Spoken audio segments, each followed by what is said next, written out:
2024 के चुनाव से पहले यूपी में पीडीए पॉलिटिक्स की शुरुआत हुई है। अखिलेश यादव का यह दावा है कि उनका पीडीए फॉर्मूला 2024 में बीजेपी को हराने के लिए काफी है। पीडीए का मतलब उन्होंने बताया पिछड़ा, दलित और अल्पसंख्यक। उन्होंने कहा इन तीनों की एकता बीजेपी के ऊपर भारी पड़ेगी। अखिलेश यादव के इस पीडीए फॉर्मूले पर बीजेपी का भी जवाब आ गया है।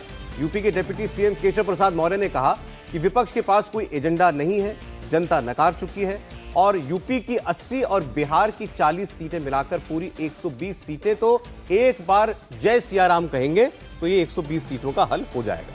इसके अलावा मायावती ने भी अखिलेश यादव के पीडीए फॉर्मूले पर रिएक्ट किया। मायावती ने कहा कि एनडीए के जवाब में पीडीए यानी पिछड़े, दलित, अल्पसंख्यक का राग इन वर्गों के अति कठिन समय में भी केवल तुकबंदी के सिवाय और कुछ नहीं है। तो ये आप देख रहे हैं, ये इस पॉलिटिक्स को जन्म दिया अखिलेश यादव की इस पीडीए ने। ये फॉर्मूला क्या है और ये वाकई क्या कुछ धरातल पर उतारने की उनकी कोशिश दिखाई देती है।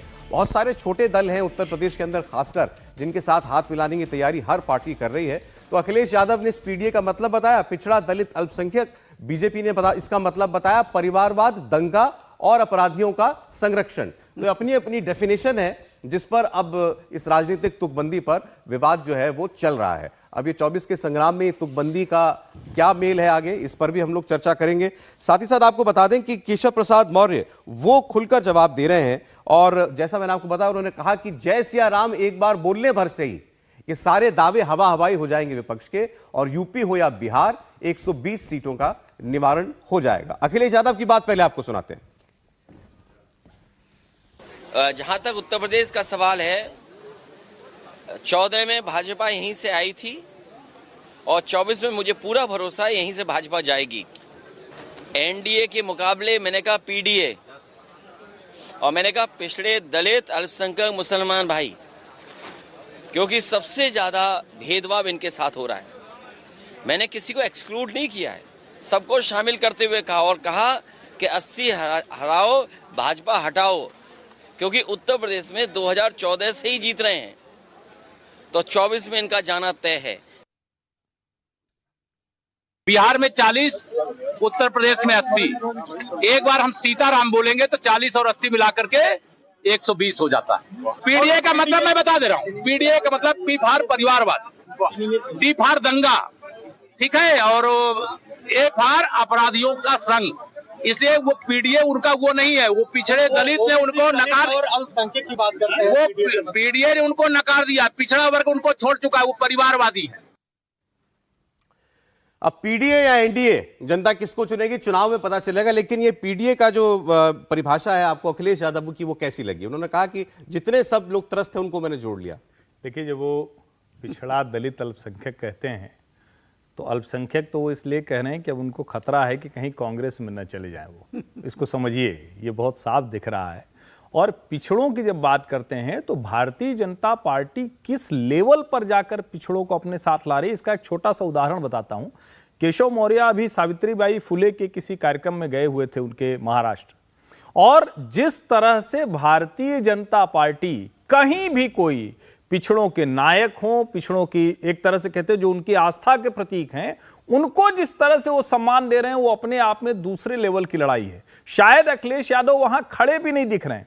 अब ये पिछड़ा दलित अलायंस सुनने में तो एनडीए पीडीए अच्छा लगता है, लेकिन क्या सचमुच जमीन पर ये सामाजिक है? तो उसका जवाब मायावती जी दे रही हैं कि आप उनको सिर्फ और सिर्फ तुकबंदी के लिए इस्तेमाल कर रहे हैं। और सच बात यह है कि अभी भी अगर आप देखें तो जो समाजवादी पार्टी का टिकट डिस्ट्रीब्यूशन हो, पार्टी के पदाधिकारी हो, उनकी जो उनके आसपास की टीम दिखती है, उसी में पीडीए नहीं दिखता है, तो वो जमीन पर कहां से ले आएंगे 80 सीटों के लिए? लेकिन देखिए, उन्होंने आज ये स्वीकार करने वाली बात नहीं है, तो फैक्ट है, लेकिन उनके मुंह से आज पहली बार सुना कि 14 से ही यूपी में भारतीय जनता पार्टी जीतती आ रही है और इसलिए इस बार ये गठबंधन होना जो है बहुत जरूरी है। हम सुन रहे हैं यूपी के अंदर बहुत सारे छोटे दलों को वू करने की कोशिश बड़े दल कर रहे हैं।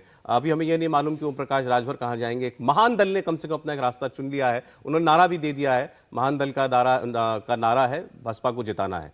तो इस किस्म के गठबंधन भी बनना जो है वो शुरू हो चुके हैं। अखिलेश यादव आपको अभी तक की तैयारी की लड़ाई में कितना आगे दिखाई दे रहे हैं? एक चीज मैं बता दूं, उन्होंने कहा ना 14, तो मैं उदाहरण दे रहा हूं, 14, 17, 19 और 22 का मतलब अभी भी। और ये जो पीडीए उडीए कर रहे हैं, ये तो 22 में तो आप कर चुके हैं।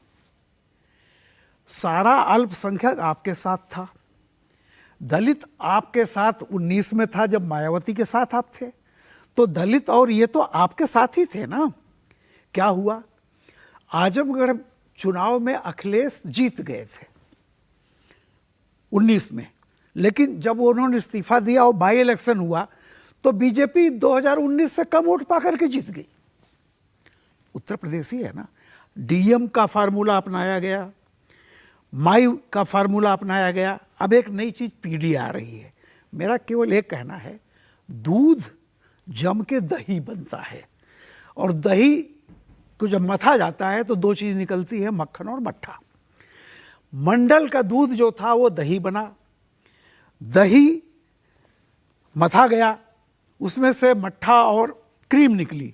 क्रीम अखिलेश जी के पास है, मट्ठा ले गई बीजेपी। और ये मट्ठा जो है 14 में भी बीजेपी के साथ था, 17 में भी साथ था, 19 में भी साथ था, अब की 22 में भी साथ है। तो 22 से 24 के बीच में, बल्कि 23 कह लीजिए, ऐसा कौन सा एटम बम गिरा दिया है इन लोगों पर बीजेपी ने कि वो सारा नाराज होकर के अखिलेश जी की तरफ चला जा रहा है, या मायावती। मुझे तो नहीं लगता। यथार्थ ये है कि जो 25 साल पहले जो मंडल था, जिसके बारे में लोग सपना देखते रहते हैं, पिछड़ों पिछड़ों पिछड़ों, भैया पिछड़ों तो आपके साथ ही थे। किन कारणों से वो छोड़ करके बीजेपी की तरफ चले गए हैं जी। और पिछड़ा अब कोई क्लास नहीं रह गया। जैसे मैंने आपसे कहा ना, पिछड़ों में जो क्रीमी लेयर थी, जो आपके साथ है, उसके बूते आप कभी जीत नहीं सकते।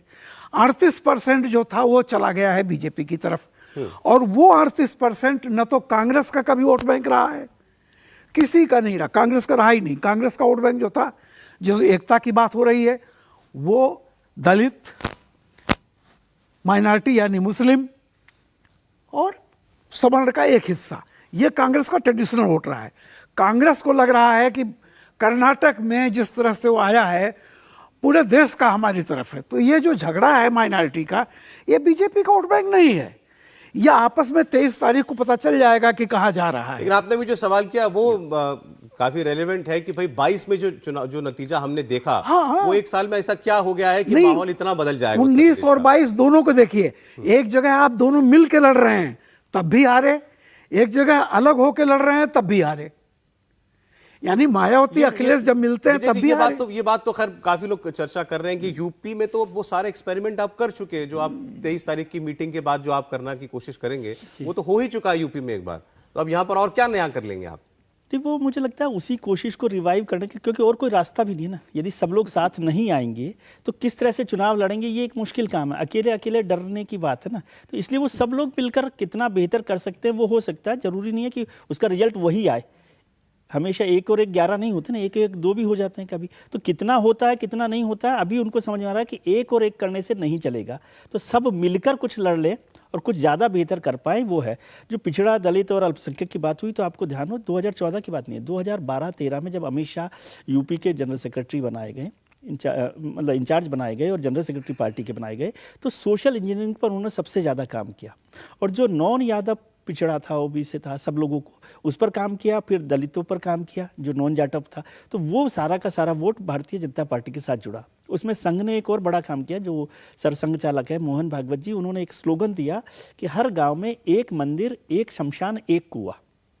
अच्छा, इसका मतलब था कि जो जातियों के आधार पर गांव बटे हुए थे उनको एक साथ किया जाए। वो भी पार्ट ऑफ सोशल इंजीनियरिंग था, जो गोविंदाचार्य ने 80s में शुरू किया था, उसी को आगे बढ़ाया। तो सोशल इंजीनियरिंग में पीडीए का जो पीडी खास तौर से हिस्सा है, पिछड़ा और दलित, वो भारतीय जनता पार्टी के साथ मोटे तौर पर इंटैक्ट है, और जो आज भी है मोटे तौर पर इंटैक्ट है।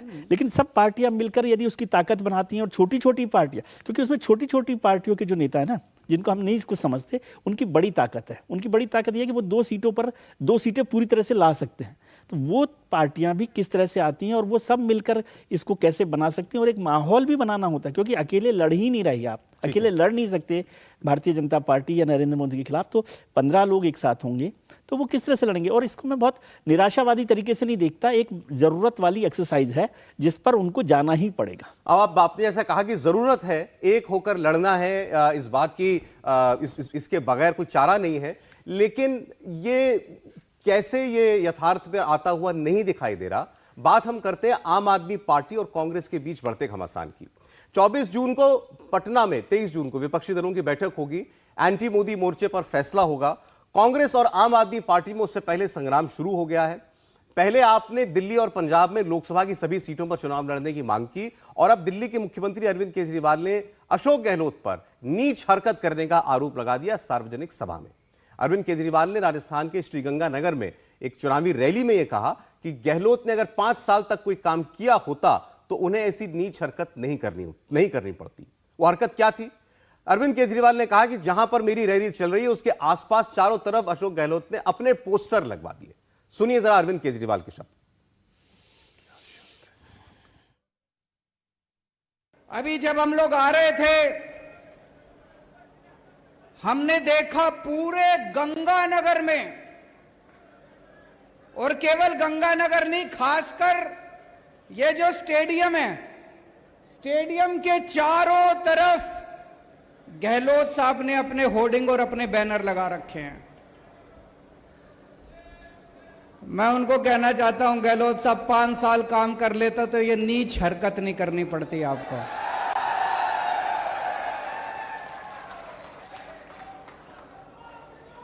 मैंने पूछा किसी से, मैंने कहा भाई यहां इतने होर्डिंग लगाने की क्या जरूरत थी? बोले जी आज तक गहलोत साहब के पूरे कार्यकाल में इतनी बड़ी जनसभा कभी गहलोत साहब ने नहीं करी, आपकी तो यह पहली जनसभा है। इस बयान की शुरुआत में जो बोला और अंत में जो बोला वही बोल देते तो कोई दिक्कत नहीं थी। बीच में जो उन्होंने एक शब्द इस्तेमाल किया कि ये नीच हरकत नहीं करनी पड़ती अशोक गहलोत को, मणिशंकर अय्यर ने एक बार ये शब्द इस्तेमाल किया था और वो उसका सिला जो है मुझे लगता है आज तक उनको मिल रहा है। अशोक गहलोत और अरविंद केजरीवाल को समझाना चाहते हैं जी, ये रेफरेंस आप केजरीवाल साहब को समझाना चाहते हैं? ये तो रेफरेंस मुझे लगता है आज राजनीति से जानने वाला हर आदमी समझता है। अरविंद केजरीवाल ये क्यों नहीं समझ पाई, ये बात समझ से परे। इस शब्द से परहेज करना चाहिए, ये आज किसी को बताने की जरूरत नहीं है। लेकिन बात हो रही थी चुनावी एकता की, विपक्ष की, तो ऐसे में कैसी एकता होगी? हाँ, इनका अभी जो सौरभ भारद्वाज जी ने भी जो बयान दिया था कि पंजाब और राजस्थान, दिल्ली में कांग्रेस चुनाव नहीं लड़े क्योंकि वो वहाँ लड़ना चाहते हैं। आपको याद हो तो जो पिछला चुनाव हुआ 2019 में, उनको पता होगा कि आम आदमी पार्टी किस नंबर पर रही थी लोकसभा चुनावों में। वहाँ पे कांग्रेस रही है 2014 में भी, 2019 में भी ज़्यादातर सीटों पर, 5 और 6 सीटों पर।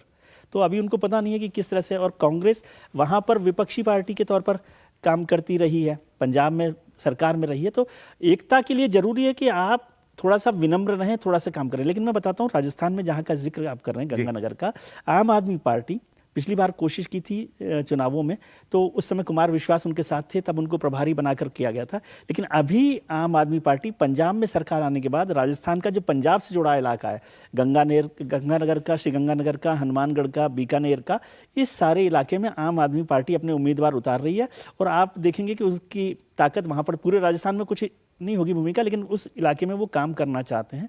तो वो अभी पहली लड़ाई, और एकता के लिए भी जरूरी है सर, एक बात समझ लीजिए कि जो बोलते हैं हम नीच हरकत और ये सब ठीक है, लेकिन यूनाइटेड होने के लिए भी जरूरी है कि आप खुद ताकतवर हों। तो सबसे पहले आप ताकतवर होइए, उसके बाद विपक्षी एकता में आप कुछ बना सकते हैं। यदि आप ताकतवर नहीं है तो कोई भी नहीं सुन रहा।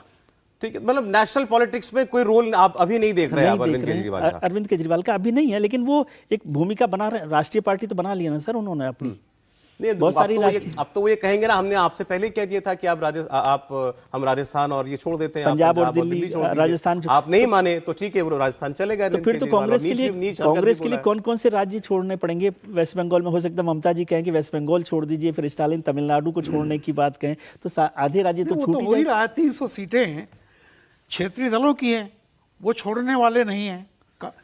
एक मैं और चीज कह रहा हूं, जो भी आपने दिखाया था, केजरीवाल ने एक और कल बयान दिया है, इसमें तो वो गहलोत जी को सम्मान देते, मतलब जो उच्चारण है नाम का, वहाँ कह रहे हैं गहलोत जी।